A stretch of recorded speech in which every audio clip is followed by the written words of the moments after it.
এই পৃথিবীতে কেউ কাউকে জায়গা দেয় না, এই পৃথিবীতে এসে জায়গা করে নিতে হয়। চিৎকার দিয়ে বলো ঠিক কিনা? হুঙ্কার দিয়ে পৃথিবীবাসীকে জানিয়ে দিতে হয় আমি এসেছি। মায়ের পেট থেকে যখন আমরা বেরোই আমরা কি বলি? ওয়াও ওয়াও বলে নিজের অস্তিত্বের জানান দেই যে আমি এসেছি, এই পৃথিবীতে আমি জায়গা করে নিতে এসেছি। Life is not a bed of roses. এই পৃথিবী ফুলের বিছানো সজ্জা নয়।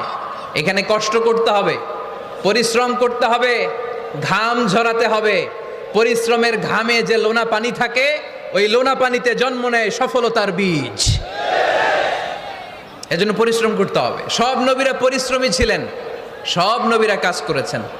সূরা জুমার এই 10 নম্বর আয়াতে আল্লাহ তাআলা আমাদেরকে মোটিভেট করে শিখাতে চেয়েছেন যে স্বাবলম্বী হও, নিজের পায়ে দাঁড়াও, কাজের সময়ে কাজ, নামাজের সময়ে নামাজ।